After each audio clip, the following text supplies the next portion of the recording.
Aku zoom mau aku ya.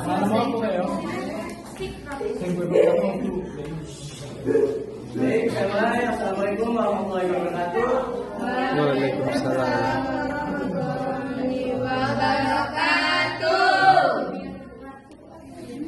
Gimana kabarnya anak? Alhamdulillah. Alhamdulillah sehat semua ya. Saya absen terlebih dahulu. Sebelum saya pelajaran pada hari ini.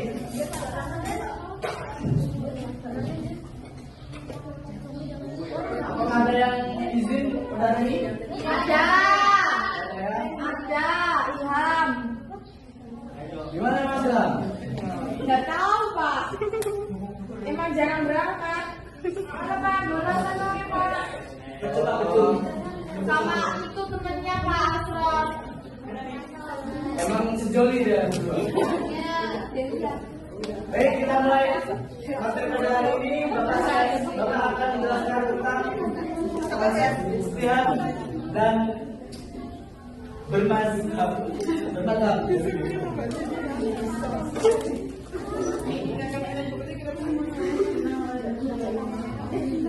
Yang pertama yaitu makna istihad dan bermazhab.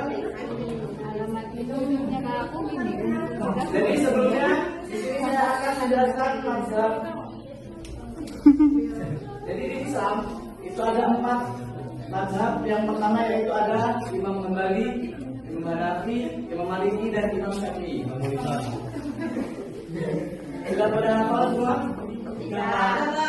Coba Mbak Samro. Saya mau. Ulangi Imam Mazhab. Ada berapa? 4. Yang pertama Mazhab Imam Syafi'i, Yang kedua? Maliki, Hambali, dan Hanafi.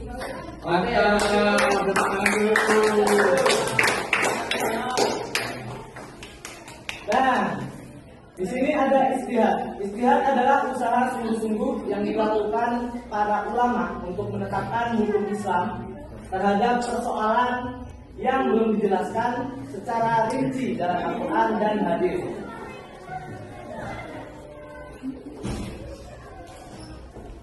Istihad dilakukan dengan menggunakan kemampuan berpikir dan ilmu pengetahuan yang mendalam tentang syariat Islam. Sementara itu, mazhab adalah mengikuti pendapat atau metode seseorang imam mazhab dalam memahami hukum Islam. Bermazhab membantu umat Islam menjelaskan ajaran agama dengan lebih mudah dan terarah. Sunatan ya.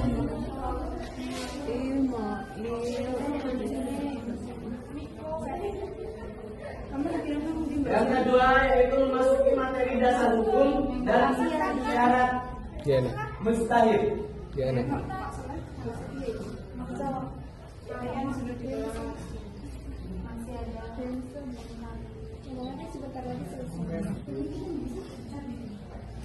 Baik, di sini saya boleh minta bantuan kepada Mas Khalid untuk membacakan materi dasar hukum dan syarat mustahil. Dasar hukum dan syarat mustahil. Dia memiliki dasar hukum dalam Islam. Salah satunya terdapat dalam Al-Quran surah An-Nisa ayat 59 yang menjelaskan pentingnya kembali kepada Allah dan Rasul ketika menghadapi persoalan.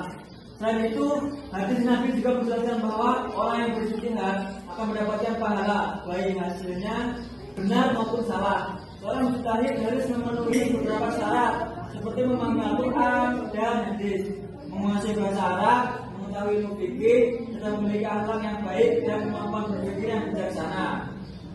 Dan juga ayatnya, ya ayyuhalladzina amanu atiiullaha wa atiiur rasul wa ulil amri minkum. Nah, jadi itu tadi dasar hukum dan syarat mustahil. Untuk materi selanjutnya yaitu macam-macam mazhab fikih. Jadi dalam Islam terdapat beberapa mazhab fikih yang terkenal, seperti yang disebutkan Mbak Samo tadi, yaitu ada Imam Hambali, Hanifah, Maliki, dan Syafi'i. Seperti mazhab ini, setiap mazhab memiliki cara tersendiri dalam memahami dalil dan menetapkan hukum Islam. Perbedaan tersebut terjadi karena perbedaan metode ijtihad, namun semuanya tetap berpedoman pada Al-Quran dan hadis. Jadi walaupun kita berbeda-beda imam mazhab, dari mana saya? Walaupun kita berbeda mazhab, tetapi kita sama, tetap berpedoman pada Al-Quran dan hadis.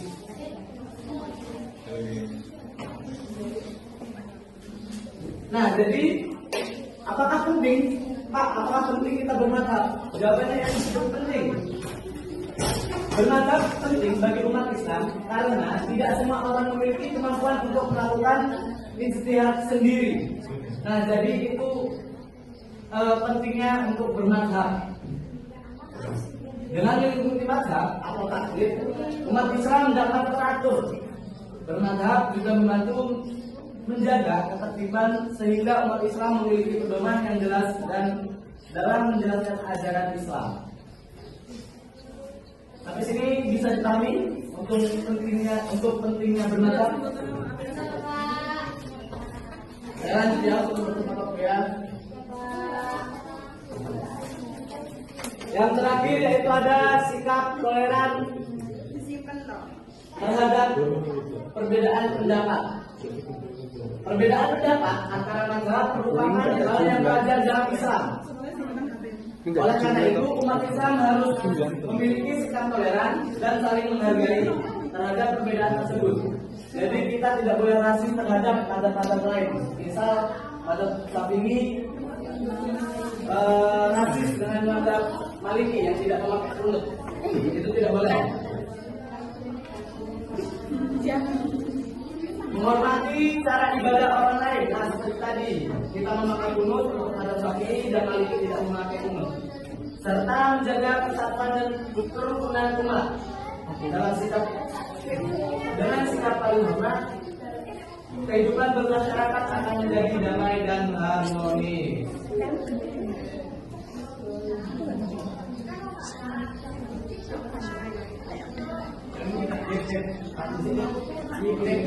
Ayo, kasih